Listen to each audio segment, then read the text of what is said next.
What's in the Box? Presented by Sure It'll Be Grand. Welcome back, everybody, to Sure It'll Be Grand, or more precisely, What's on the Box. And welcome back with David and myself as we review episode 10 of Andor. And goddamn, what an episode this was. I couldn't have said better myself. This episode blew me away. This episode is definitely my favorite. Everything's getting better and better and better. This episode just... performances by everybody was phenomenal. Yeah, and it kind of stuck with the rhythm of it, where it's, we have like roughly three episodes of build up and then something big happens. Yes. It's kind of what happened here as well. But let's get into it, because so at the end of the last episode, I was very much saying, okay, Andy Serkis' character, he's there, he's ready. Kino is ready to go now. He is part of the prison break.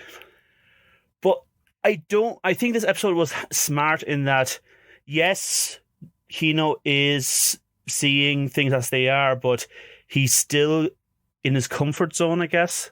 Like, he knows this is wrong, this is bad, this is horrible. Like, they literally just threw the guy into the bag. And literally, the poor old sod working them for it could have been his entire life. And now he's like being still brought to the factory floor. All the same, like, and Andy Serkis' Kino is slowly, I think, disillusioned now. It's starting to like seep in. Yeah, I mean, I think what was good about this, I like that while it's switched for him, right, where he is like, he saw, we've got to get out, but he still has his fear, right, of the power of, you watch, hell, we've seen people get zapped, people die, right? So there is still that fear. He doesn't want to. I think he still is showing that bit of, I'm not sure I want to die. I don't know if I can do this. This very is natural. Scary, yeah, it's right? a comfort zone. No, like it's completely human. Yeah. So I love that fact of, but he was still, this was pushing him further and further. And we saw, as they're walking back to the prison cells, and everybody's wondering, what happened? What happened? And they're muttering and realizing, the old man just died. What happened? And what's going on? You two are acting. Something's up. And Andor's trying to push him along of like, tell these men, tell them what we heard. Yeah. Which was about that nobody gets out of here, right? That there was how the one person showed up from one floor to the other, thought they were released. They weren't. And you got to tell them because you're the leader. You are seen as the leader in this. So it has come from you. And, that little push, and he at first isn't doing it. He's still like, it's like I like the fact of, it's not like he automatically just, oh, boom, all right, here we go. We're going to take it on. He had to process it. And we show him his I love that, when he steps into his cell and they show the look on his face, like he's processing it. He is trying to process, he's trying to build his courage. And I'm a huge fan of Andy Serkis, and already just seeing that was beautiful. And that we see then, that Andor has to be like, he's starting to tell people what's going on. And they're like, wait, what? Nobody gets out of here? Well, we should say, though, like, Kino, Andy Serkis' character, kind of, like, hands it over to Andor as well. It's a matter of, like, hey, this is what's happening, but, he doesn't say he knows more, but he kind of brings Andor into it. And then Andor, I'm just kind of thinking, when the... when the rebels are like looking for people to work underneath them, big things like being on the run from the Empire, prison breaks, no wonder they hired Andor. Like, he is exactly who they want. Like, these are big plans, and he can, like, everything in this so far has been starting off with nothing to get even like, when he joined the gang for the heist. Like, they were working bare sticks. There was nothing in their favor of that, except except the fact that no one would ever do it with that small amount of, Right. Nobody would be stupid enough to do this. We are stupid enough to do this. Yeah, exactly. And, we have this kind of talk as well about the only thing that's keeping Kino where he is it's the fear. And he respects fear. He sees fear as power, and it's something he has played in the prison You know, it's the thing that he shouts at new prisoners. We hear it throughout this and the last 3 episodes in the prison that when someone new comes in, he gives the same spiel. He gives every single one who comes in there. It's a well-rehearsed, like frightful, you know, hard message he gives every single prisoner coming in there, saying, "You work underneath me, you die if you don't. Just do your job." You know. So yeah, exactly. I think so. It's a very well established, and yeah, he's comfortable in that. He knows this is how it works. Yeah, and I think it just, you know, a good example. You know, it's that fear of the unknown, right? Yeah. So yeah, that was so. I love that finally, you know, as Andor is telling the other prisoners about what they heard, and then, you know, you're starting to hear whispers like, well, maybe, oh wait, huh? And finally, you know, it's like it finally sinks in. Kino just screams, he's like, no one's getting out. Yeah. And just tells them, like, you know, no, that what he just told you, what Andrew said, yeah, that's true.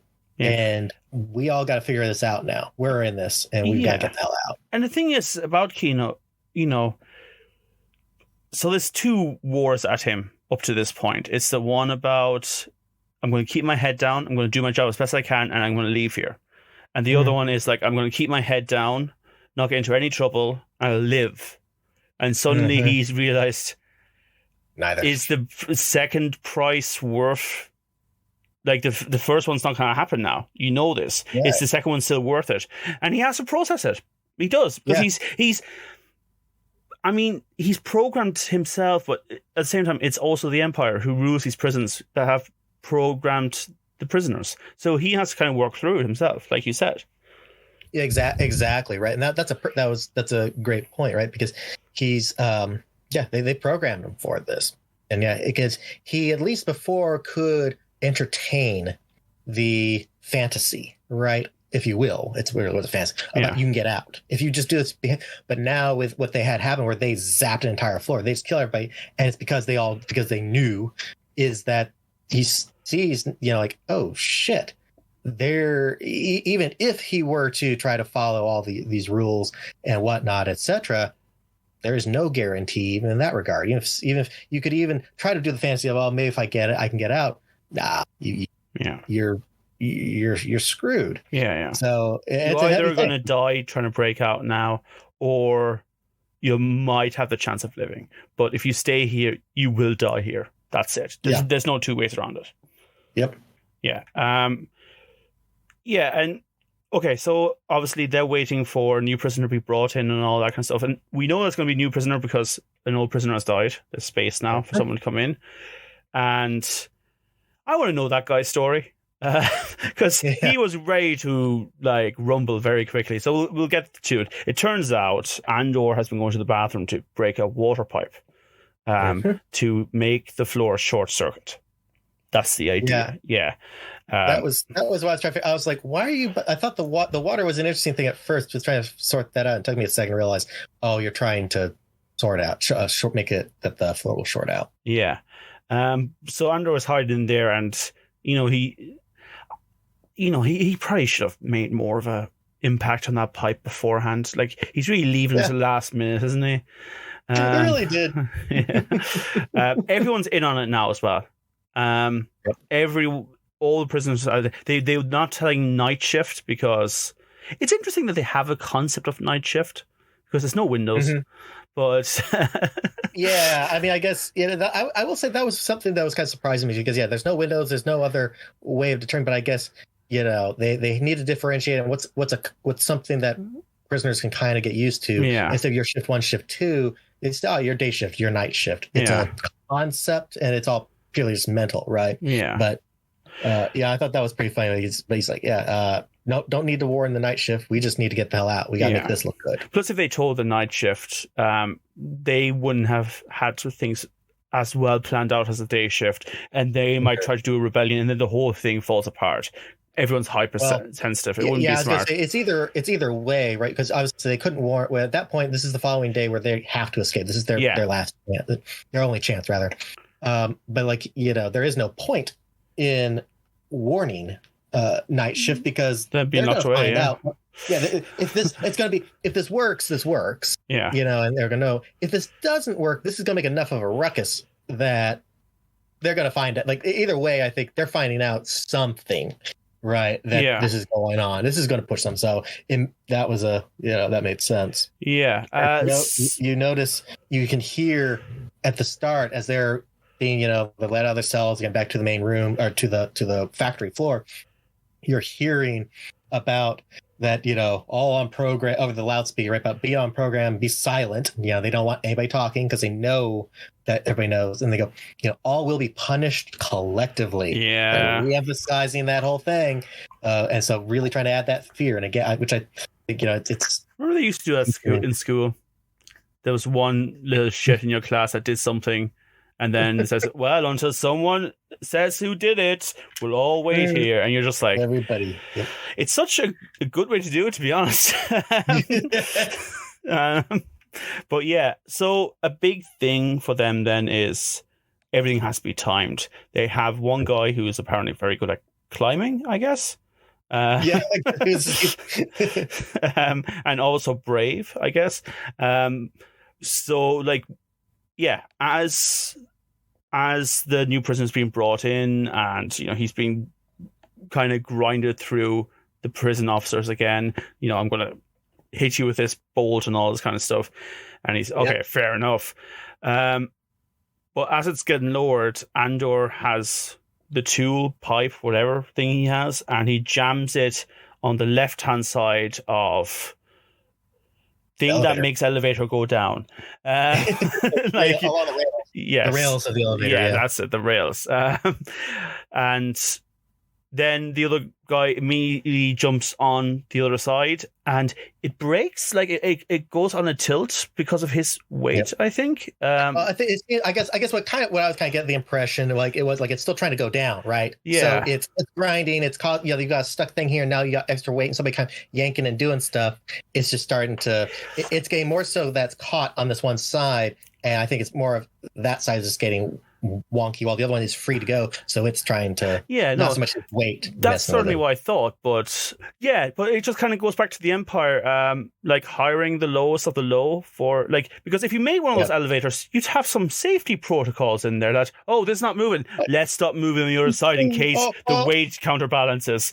Hold on, wait a minute. This is the same Empire that does not follow any kind of stance. Can say, look, can we for example, Death Star, come on. No the railings, goes by with the two guys standing right there. Yeah, this doesn't give cancer, does it? Nah. So I don't think the Empire really cares about safety standards here. Yeah, but this is again, but this is like proof that maybe they should, because but yeah, so it goes on a tilt. Climber do get shot, but then everyone else starts attacking. The water's coming out from the bathroom, and they're going to shock the floor. Most people get on the table in time, with Kino shouting at them to do it. But some interesting character, I would say, died. The ginger-haired guy that we kind of, we've met him on and off now for the last few episodes. He gets killed, and then they all just, because the floor is short-circuited, they can make a dash for it. And it's a really good sort of King of the Hill battle with the two security at the top. And, clearly they're being distracted while Andor's climbing underneath the grating and gets them. And you basically shoots him down. And this is the thing, I think now Andor's at the point like, no, if someone needs killing, I'll kill them. No second questions. It kind of reminds me of have you ever watched BBC Sherlock Holmes? Some of it. The first episode, is like you should hope that a bad man tries to kill you, not a good man, because a bad man will go through all the spiel and he will enjoy and savor the moment. A good man will just shoot you dead. And that's what Andor does. He doesn't wait. He shoots them down. He moves on. And we know he's not bloodthirsty because later on he has the opportunity to... There's some, office workers that he could very well shoot who might try to fuck him over later on, but he doesn't. Yeah. Yeah. Yeah. I liked a lot of that where, Andor is just taking the lead on this. And like you said, he's shooting where necessary, right? I think, although with the one, at the one point when they are waiting, he just looks over to the one guard he's pretty well down, but he goes ahead and just finishes him. Yeah. I don't know if that's more of not letting him suffer or just going, that's one less. But that was a bit. It borders. He has those moments if he gets a little cold blooded, but it's I mean, with considering who he's dealing with, yeah, I'm good with it. Yeah. But the whole breakout is phenomenal because especially I had my definitely had that moment of like, oh shit, with Kino, because he's shouting for everybody off the floor. They throw the spark, and I'm like, oh shit, is this how we're gonna see him get killed? Like, will it be that he gets zapped and then it goes out? But it being that he just makes it, that the fact that it fries before it can get him, because he thought I thought that was a good touch of, he was telling everybody else to get off the floor. Yeah. He himself was not. He was more concerned about getting everybody else. Yeah. It just added to that character of he was concerned with them, not himself. I keep going. I just loved his character. I think. Yeah, I really do. So I still don't think he's the squeaky clean good boy hero character. That he certainly has some.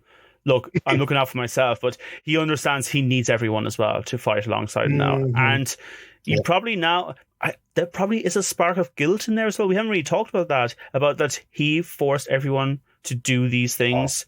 And now he realizes, I mean, you were doing it for nothing. It's not going to look well on your, cards. They were always going to stay here forever. And he was part of that. But yeah, they get out and they get up to the main hub, I guess.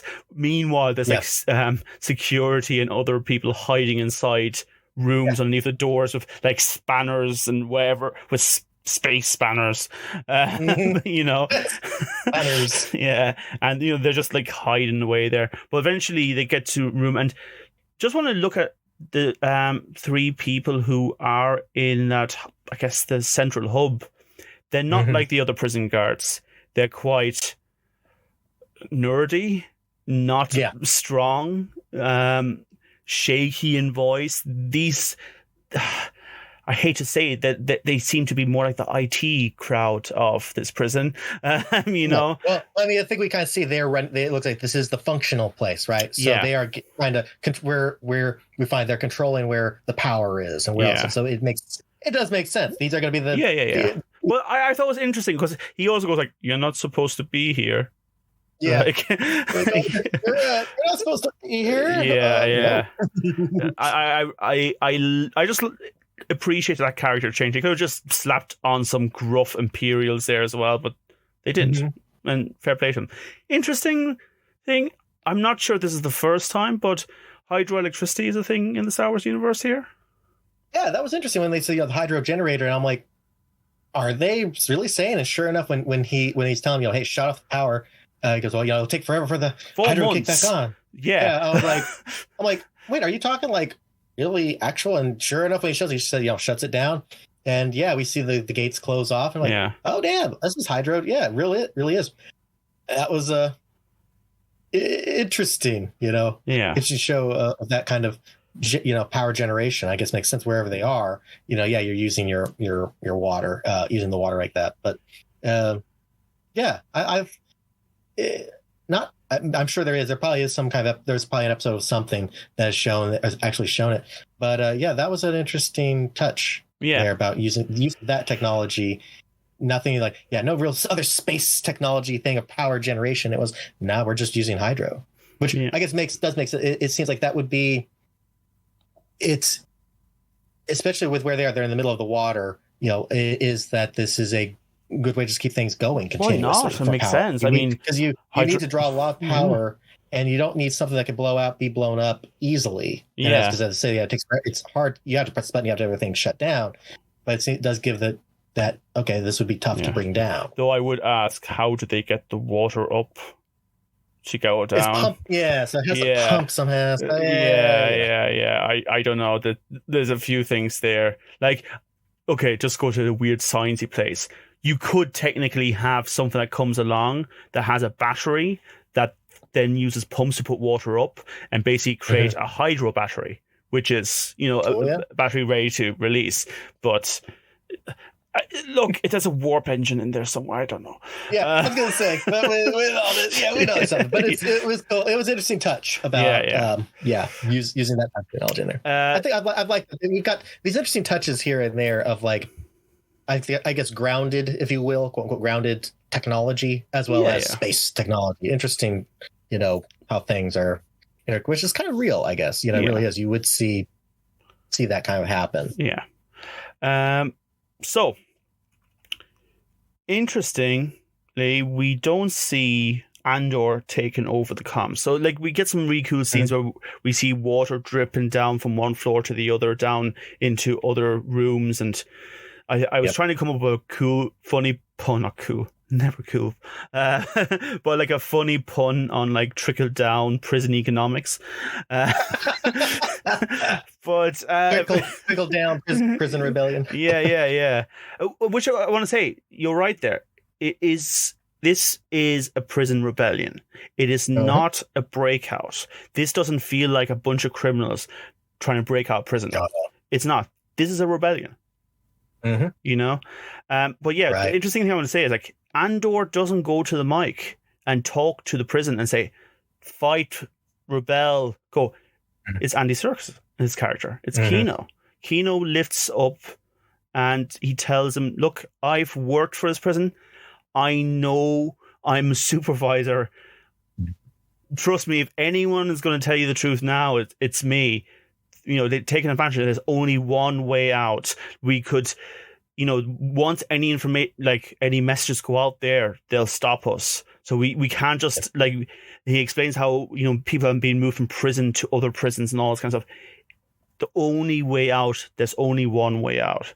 And they all apparently, I don't know, are like salmon. Understand that it's the sea. Yeah. But yeah, they all like run out to the edge of the prison, and we see the scene from the beginning of the prison episodes where we enter from here, and now they exit. Kino, like everyone's just jumping because they think there's only one way out. They're jumping into the sea. Some really nice image is of, I guess the best way to look at it is like we see the prison from above and we see all the little white dots coming out from the white prison.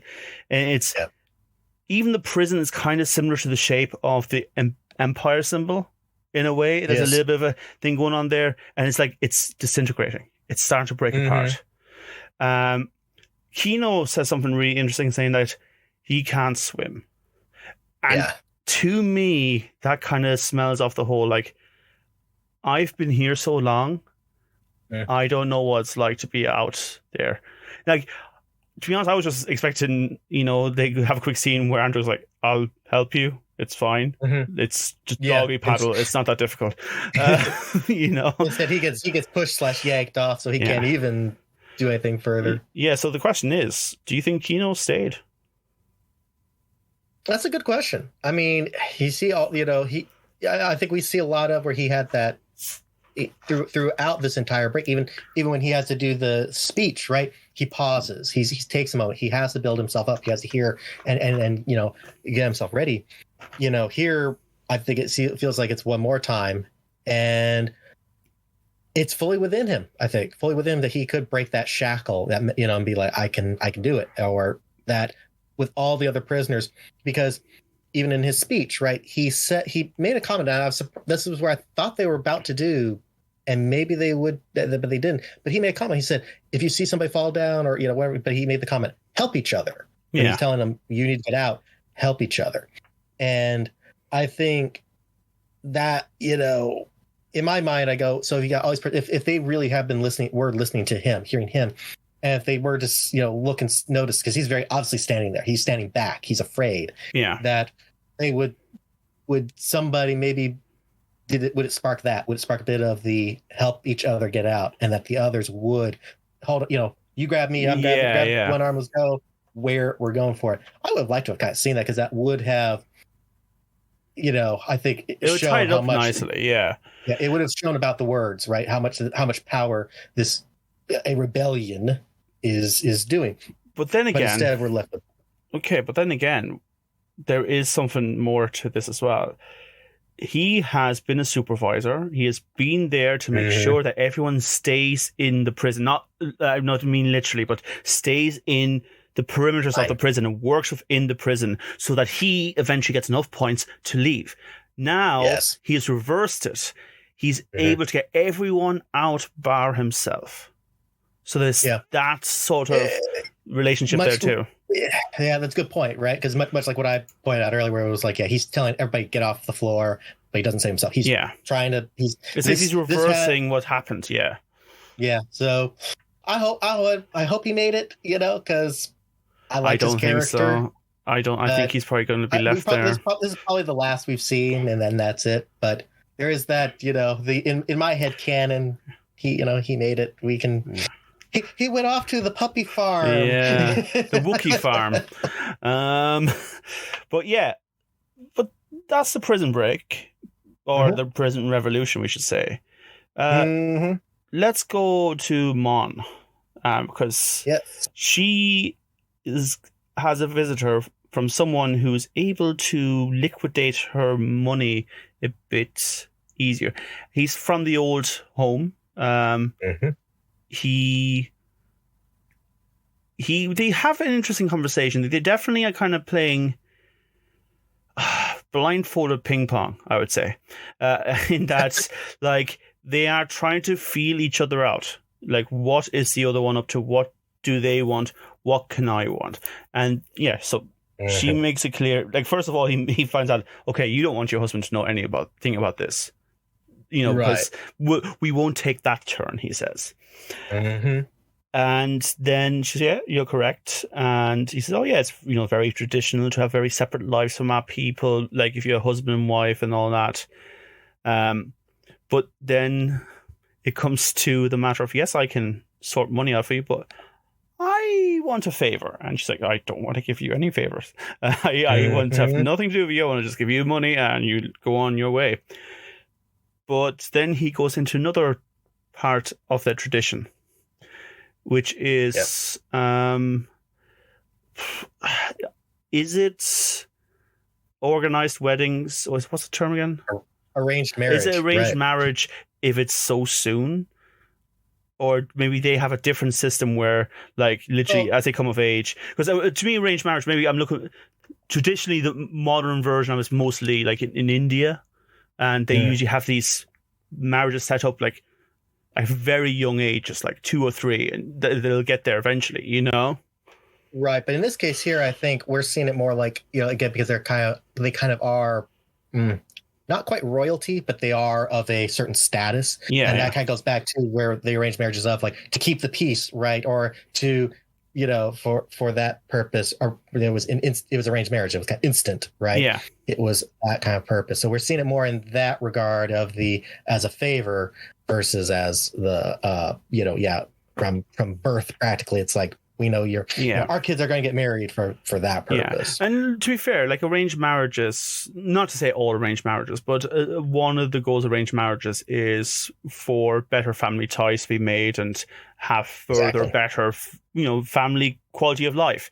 And I'm not going to talk about if it's good or bad. Look, different cultures, different strokes. That's the kind of deal.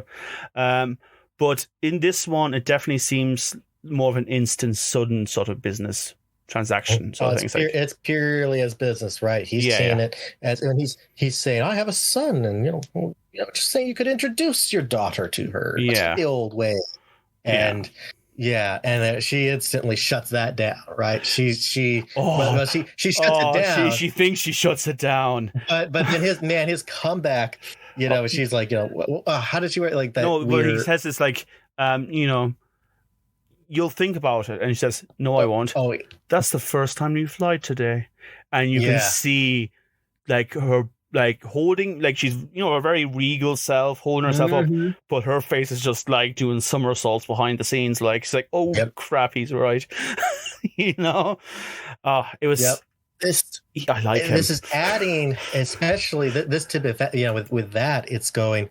So I think one of the points, as we'll get to in our next section, is the moral ambiguity. Yes. Right, of these characters, right? These things we see the rebellion, everybody who's behind the rebellion as the good guys, right? Yeah. So I say everybody. I mean, granted, there are the Empire did nothing wrong followers, Yeah.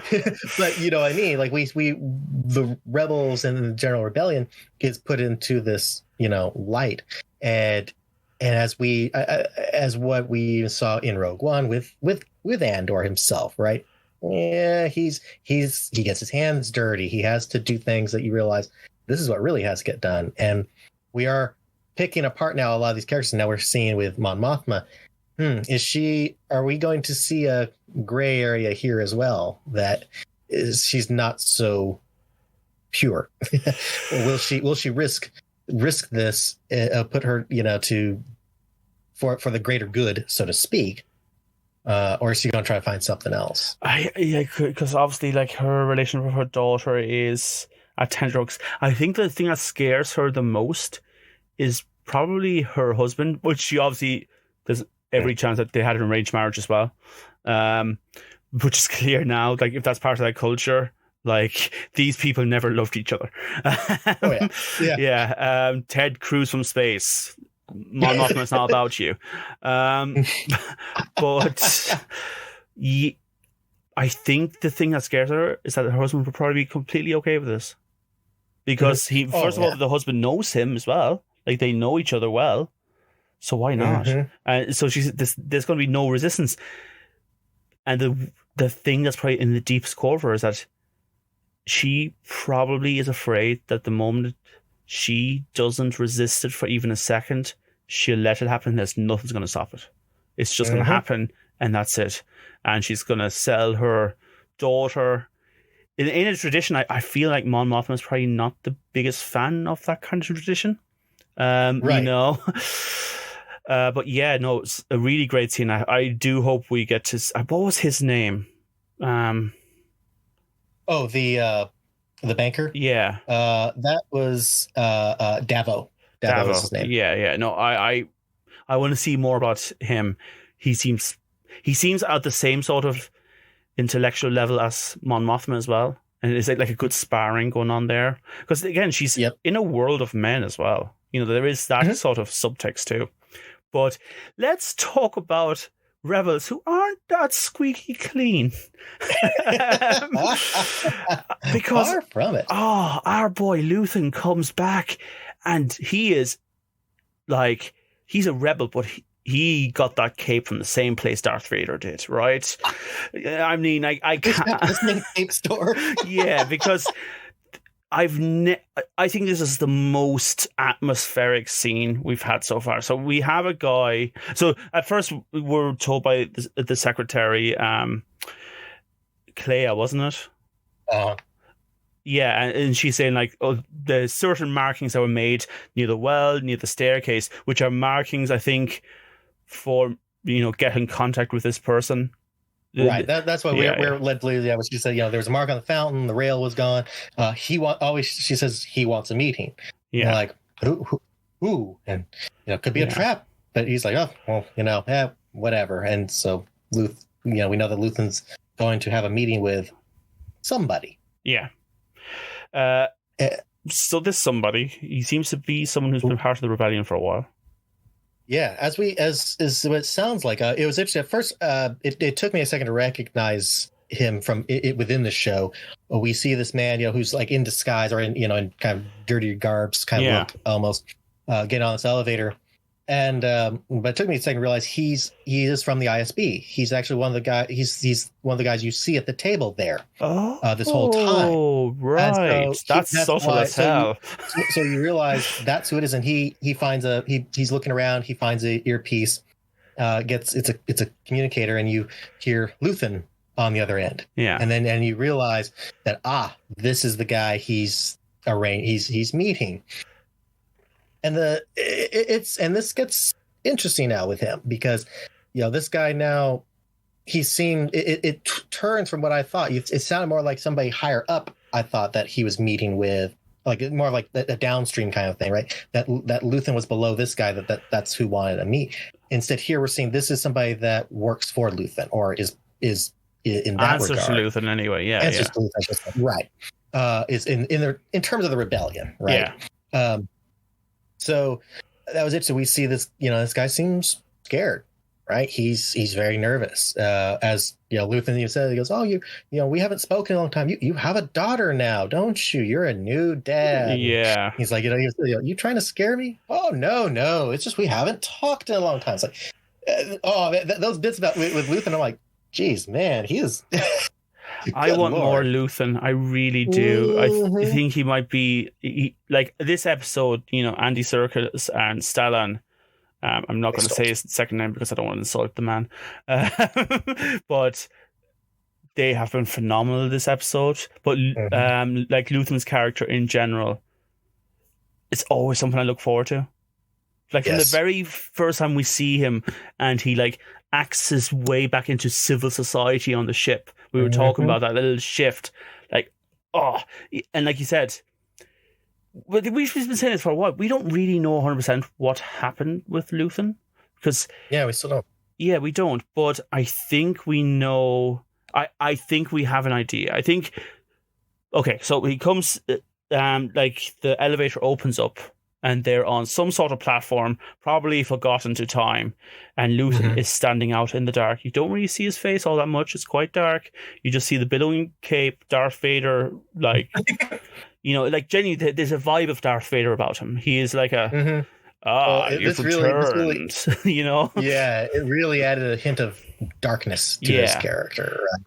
And he makes a point that, look, it's almost sympathetic. He said, I'd love to say I could let you go, but you're trapped here. You're part of us. You can't get out of this. Like, we have worked. What did he say? We've groomed you. We've groomed you. Yes, he says groomed that. This is where it turned really interesting because we have this guy's already saying he gives him all these details, right? He starts on the elevator ride up. He's telling him, hey, there's this woman, there's Deidre, right? She's looking into the whole Aldhani and Ferrix connections. She knows about you and calling you Axis. Yeah. Right. I love that. And Luthen even like lies to him when he's like, says, "Oh, we didn't, I was invited but declined about Aldhani." Yeah. Right. So wow. And then he's telling him about the the separatist character that is at first I looked up, I was like making sure they were just using this for the show, but Krieger, right, is running supplies for the rebels, blah blah blah. And he's like, hey, they've set up a trap for him, and Luthen is just like, yeah, but if they know if he doesn't show up, it's they'll know you somebody talked. So I'm willing to sacrifice him and 50 men. And it's like, cold. Yeah, just not even a second thought. Just okay.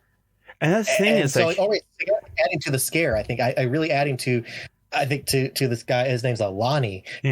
Is holy shit. Who am I dealing? Who am I really dealing with here? Yeah, he just threatens him into place. There is no gun. There's no I'm going to shoot you here.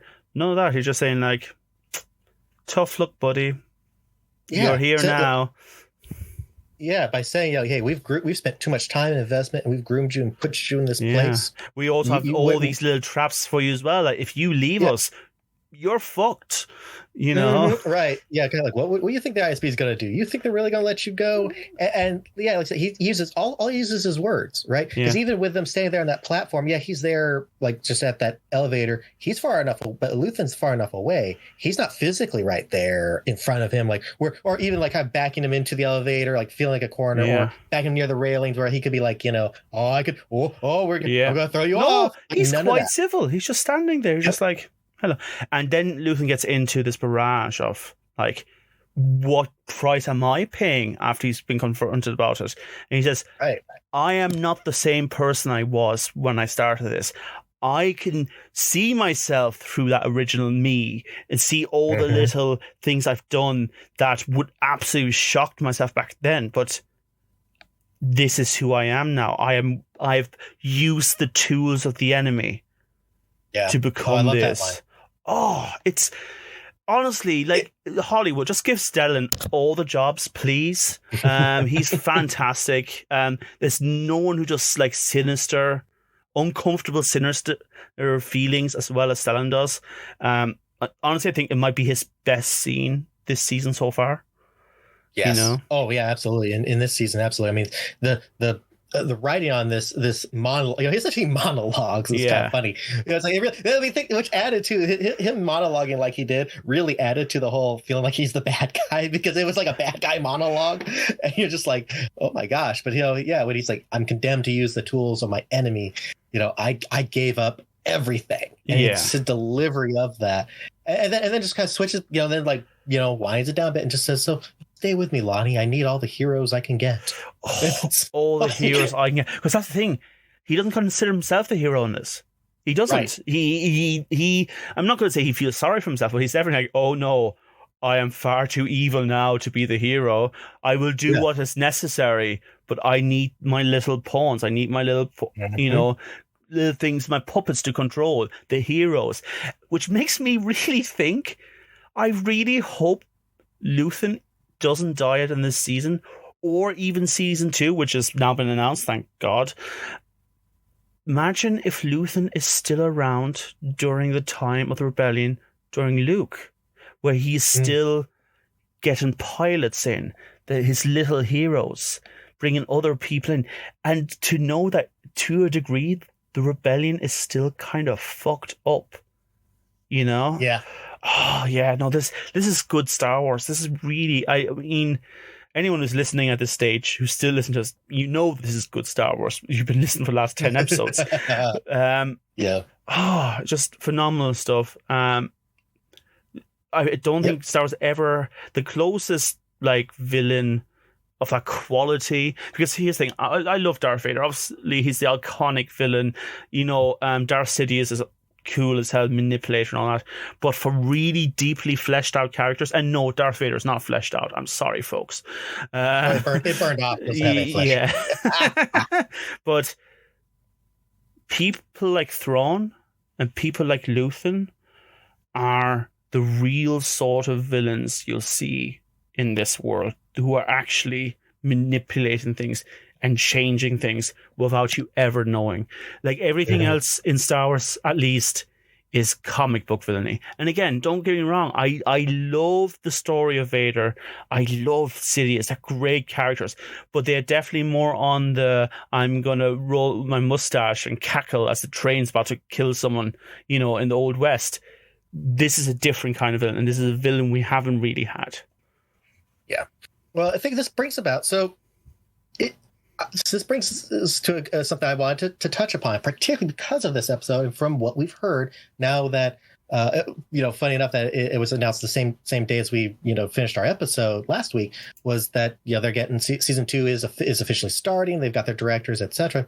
One of the topics brought up was that in this season, for season 1, they intentionally got writers that weren't. Now, I don't know about how many of the writers, but that they intentionally looked for having a degree of writers that weren't as attached to the Star Wars universe. And that for season 2, they're looking for ones that they're trying to flip that. They want people who are more involved in, or at least have a personal thing. And that makes me go, is that really a good thing? Right? I'm usually always of the mind, for a lot of shows or movies or certain adaptations, you generally need some form of, you have to have, I guess, enjoyed it, liked it, something at about least the material. With media like Star Wars, I suppose, and media like Doctor Who and Star Trek, you want someone to have at least a base knowledge of. Right. Yeah. And you have to have that kind of tidbit. And here they're saying that they did. Is that why, though? You look at the show. So far, really, we haven't had anything. This is really more of it's a show set in Star Wars, right? Yeah. And it's giving us a little bit about casting, about the rebellion, yes, but overall, and the Empire as well, right? But overall, it's really more so, it's using Star Wars as the environment, but the type of story it's telling and the characters and whatnot, it's just the same as if you could set the show, in theory, set it in Victorian times and Old West stuff. Yeah, absolutely. Things, right? Yeah. You can choose, but it works, right? And I feel like this is one of the things I was hopeful for if you're going to have like a bunch of Star Wars shows, right? Is there's more of the stories we would like to hear expanded from it, right? And that is more Star Warsy and lightsabers and pew pew pew. But something like this also really works because you know, what are we using what are we grounding it with? We're grounding it with it's in the Star Wars universe. Yeah. And that's about it. We're going to go into these other stories and things and feelings and character developments or character insights that is interesting. Right? Here's the thing I'd add to this. Star Wars has been doing this a lot kind of recently, especially with the What If series. It's giving other studios a free reign to take the idea of Star Wars and just let them do their own thing. So these are not... Now, saying that, like, people who've done the What Ifs, I imagine there were a lot of Star Wars fans involved who will work on this. But in general, you had people outside of, like, the normal Star Wars writing pool, right, involved in Star Wars now. I'm a bit worried. I think this might be one of those things where... Okay, so I'm going to take from Doctor Who myself. In Doctor Who, we have a head writers and a producer. It's the same person. And then you have multiple lower writers. I think they should have kept it writer-wise the way they did this season. But have a producer who knows Star Wars, who's a big fan of Star Wars. And look, let's be fair. Like, you can't... Like, who doesn't know Star Wars to some degree, to be fair? Like, it's Star Wars. Like, but like, have the writers write their stories, and then if you need to Star Wars it up a little bit, have the head writer producer come in and like say, hey, we want to do this, can you bring this element into it? And I know sometimes, that's the top trying to take over and control, but I think in this case that's exactly what you want that unique like Star Wars perspective in a Star Wars world.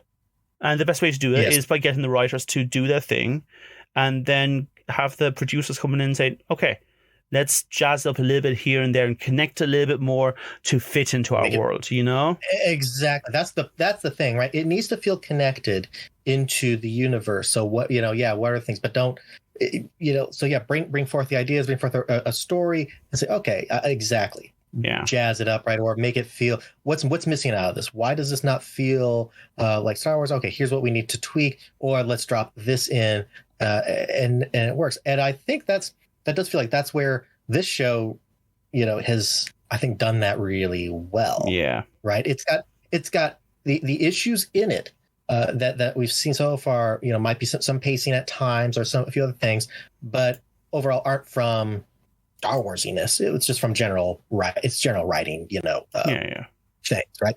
But yeah, I'm hopeful that we'll see, right? We still got 2 more episodes left. We'll see how the season wraps up, because with 2 more episodes, who knows what could happen that might change our minds completely. You never know. So I'll hold complete judgment, But okay, I'm definitely with you. I think this is one of the strongest Star Wars TV shows we've had so far. Now, obviously, it has to, make the landing with the season finale. But I'm going to put my faith into the show. Interesting, we have 2 more episodes left. I'm not sure what plot, because they've had a rhythm of like 2 to 3 episodes. What are they going to do the last 2? How big is it going to be? Andor's free. He is from a prison break. Actually, interesting thing on the beach, we see like lamps and lights trying to look for people. So obviously they already know at this stage someone has broken out. But you're absolutely right. But I think we'll leave it for that today. Unless you have anything else to add. No, I think that sums it up. That was a heck of a ride, and I love this episode. Yeah, I really love it. Great episode. I think this is one I actually revisit, because not to say I haven't been enjoying Andor, but they are very stretched out plots, and I find it hard to just sit down and let's just rewatch it. But this is the kind of episode where I'll be like, oh yeah, I want to see this. I want to see what Andy Serkis does again. I don't know. But folks, leave it at that. Thank you very much for listening. Let us know what you thought of the episode. Let us know if we were totally wrong about everything ever. And have a good one, folks, and talk to you next week. Bye-bye. Bye.